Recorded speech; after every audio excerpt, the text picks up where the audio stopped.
Namo tassa bhagavato arahato samma sambuddhassa. Namo tassa bhagavato arahato samma sambuddhassa.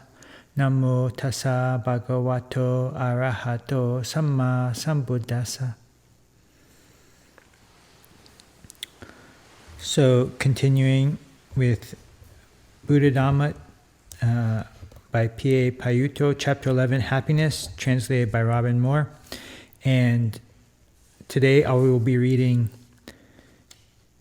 from page 923 to 926, this section titled, Section D, titled Developing Sense Desire, from Competition to Cooperation. And then after that, I'll be reading some sutta quotes.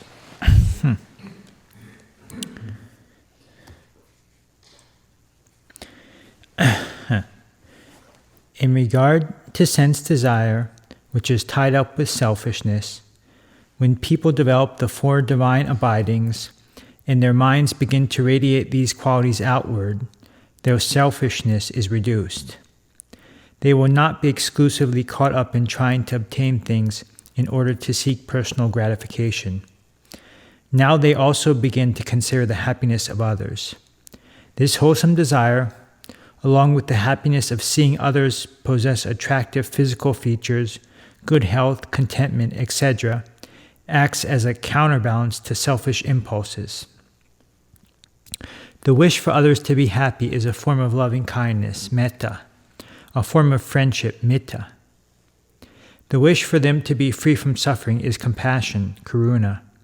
Sharing in happiness when others succeed is appreciative joy, mudita.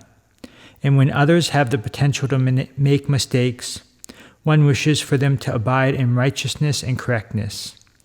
One thus adopts equanimity, upekkha, in order to safeguard and maintain the truth, the Dhamma. When people are endowed with these four qualities, their minds are radiant and expansive, deserving of the title Brahma, divine, elevated, sublime. Their happiness will increase, and importantly, this happiness will be shared by others. If one simply remains at the level of sense desire, one's happiness will surely be competitive. If I win something, you must lose, or you must do without. If you seize something, I go without. If I derive happiness, he derives none, or else he suffers, and vice versa. In sum, one vies for happiness. One does not share one's happiness. This is one crucial disadvantage of sensual or material pleasure.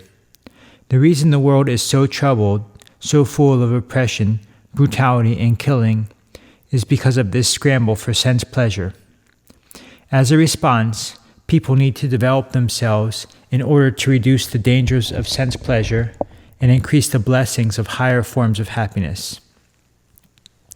The happiness of the four divine abidings is shared. When others experience happiness, we too are happy.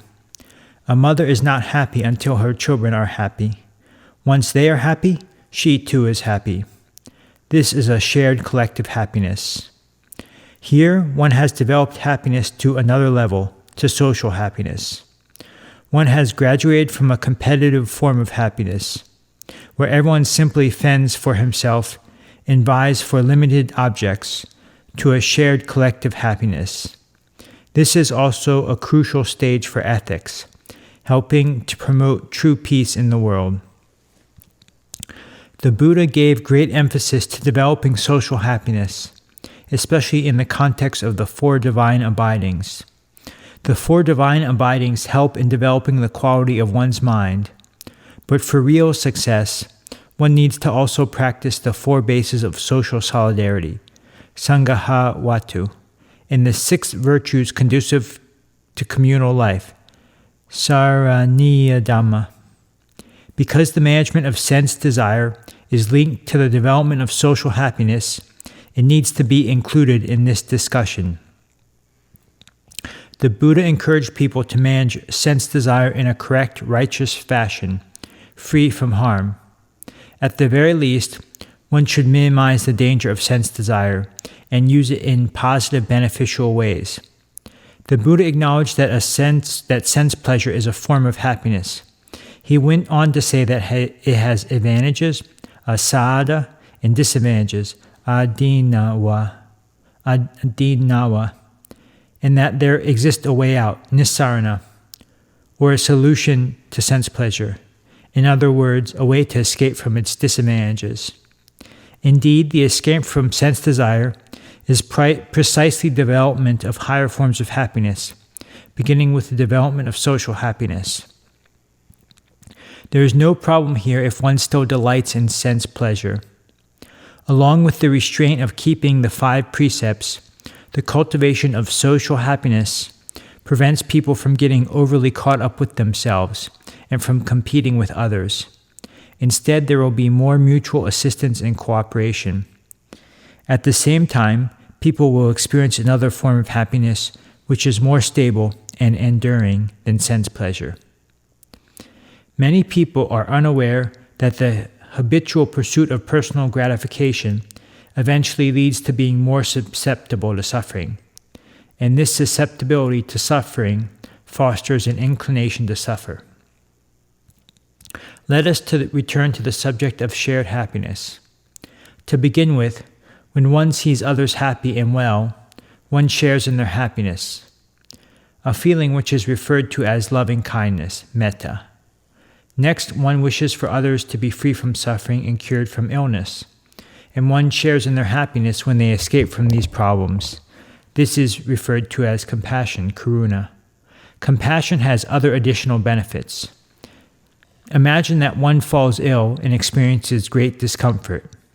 If one is preoccupied with one's own problems, thinking, "Why must this happen to me?" the suffering will be even more intense. Some may even think, "Let others suffer from this disease instead. Why does it have to be me?" These kinds of thoughts only increase the suffering. If one is endowed with compassion, when facing illness, one will not brood over one's own problems. Rather, one will consider the other human beings, thinking, "Here I am faced with this illness and experience great discomfort. Yet there are other people in the world who are poor and destitute, who have no friends or relatives, who have no money to buy medicine or nurses to care for them. What must it be like for them? Yes, it's true that I am very ill, but I have friends and relatives to care for me, and doctors who are attending on me. At least I have adequate food and shelter." Think of the suffering for those people who are ill and who lack all these things. By thinking in this way, the severity of one's own illness is reduced. The fact that one is sick will lessen in importance. It may even happen that one does not feel the discomfort any longer. When one is able to further develop compassionate thoughts, one's illness becomes a reminder. One thinks, "Were I not to have this illness, I probably would have forgotten to take into consideration those other people who suffer from illness. Now that I am reminded, how can I offer them assistance?" This is how illness reminds us to help those numerous people who are destitute and hard-pressed, who have no friends or relatives or people to care for them. They need our help to be freed from affliction. Illness is an impetus for compassion.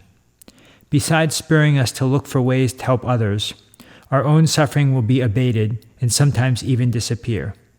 One's own illness will lose its significance. The divine abidings are vital.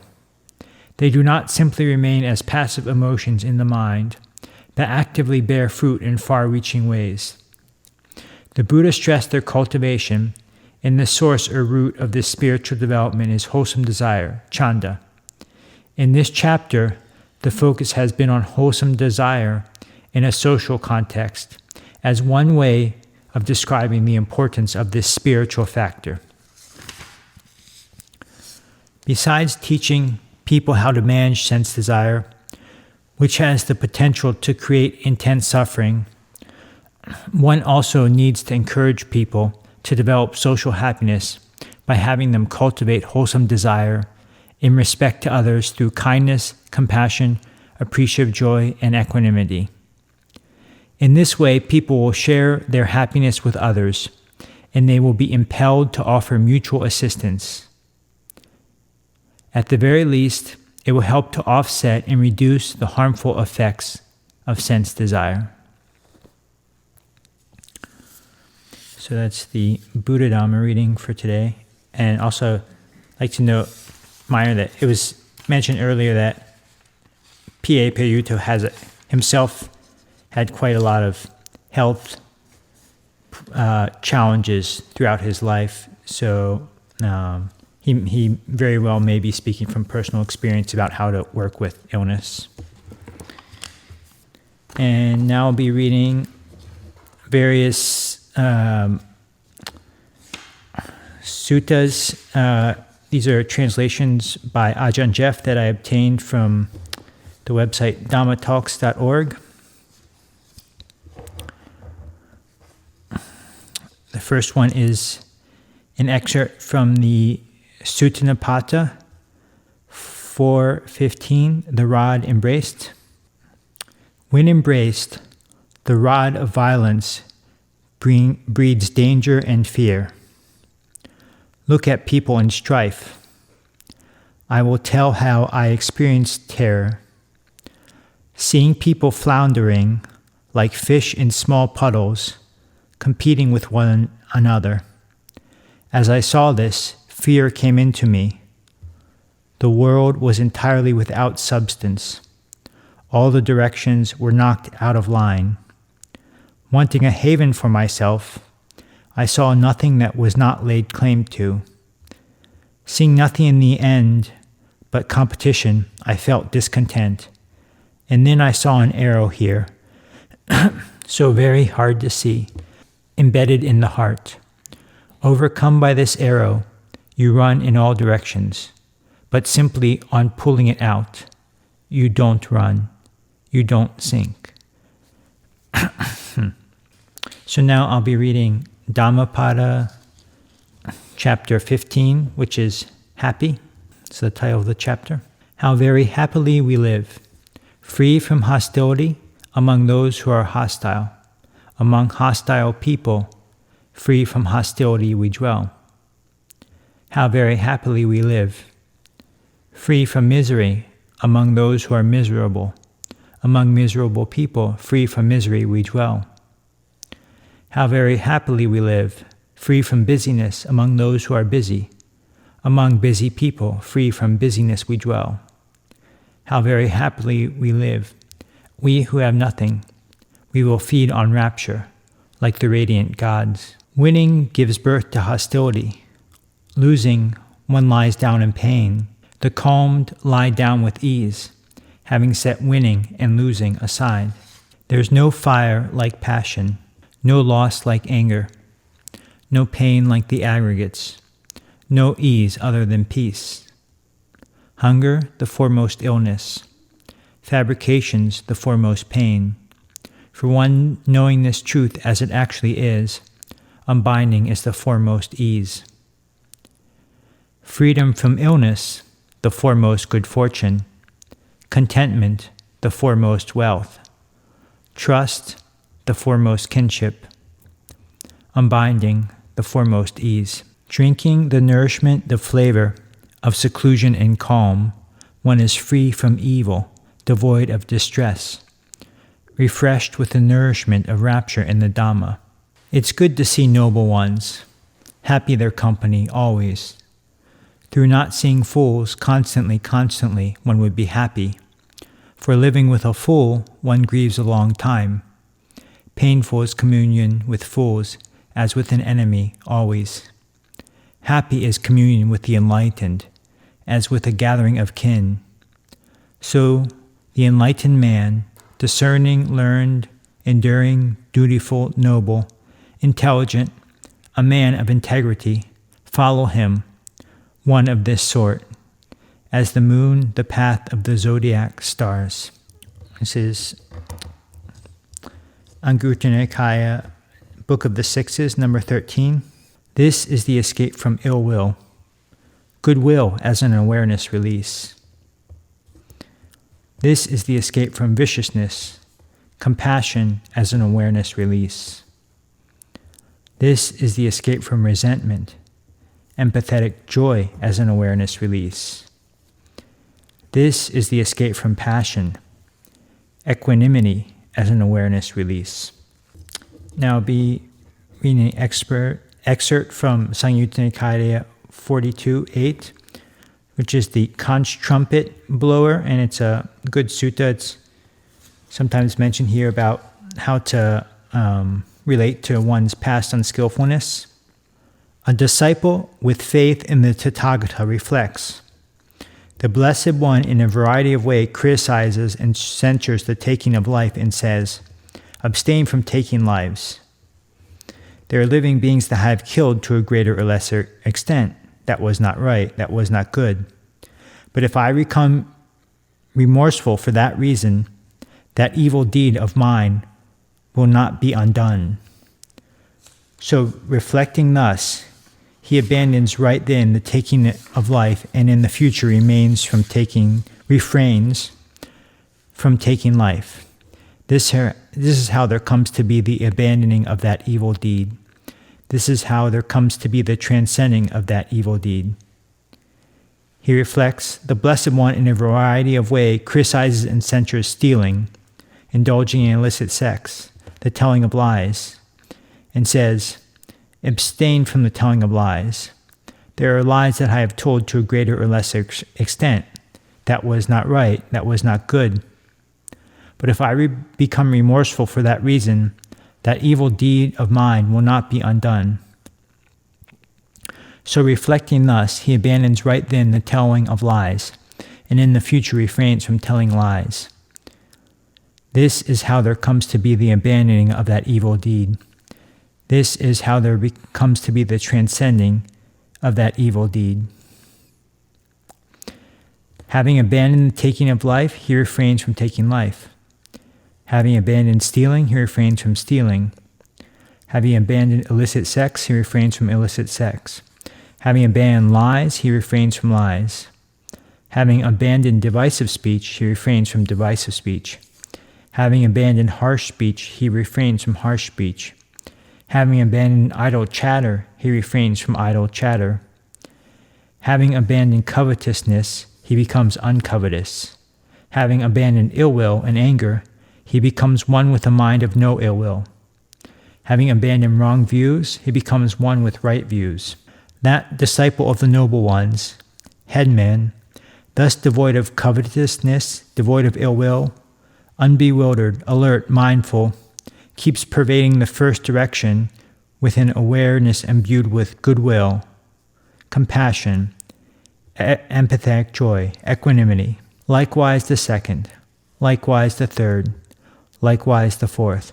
Thus above and below and all around, everywhere in its entirety, he keeps pervading the all-encompassing cosmos with an awareness imbued with equanimity, abundant, expansive, limitless, without hostility, without ill will. Just as a strong conch trumpet blower can notify the four directions without any difficulty, in the same way, when the awareness released through goodwill, compassion, empathetic joy, equanimity is thus developed, thus pursued, any deed done to a limited extent no longer remains there, no longer stays there. And the last reading will just be a very short, this is from Lungpor's rendering, inspired by Dhammapada verse 302, from a Dhammapada for Contemplation. It is hard to live the life of renunciation. Its challenges are difficult to find pleasant. Yet it is also hard to live the householder's life. There is pain when associating with those among whom one feels no companionship. To wander uncommitted is always going to be difficult. Why not renounce the deluded pursuit of pain? So these are the reflections for today. Yeah, Payutto, he has since he was very young, he has a lung condition, just incredibly painful. He still has it. And apparently, recently, the doctors told, one of the doctors told Ajahn, any normal person would have died 20 years ago with the condition he has. It's so painful, so kind of hard to endure. He can use half of one of his lungs currently. One is just completely dead. And he can use half of the other one.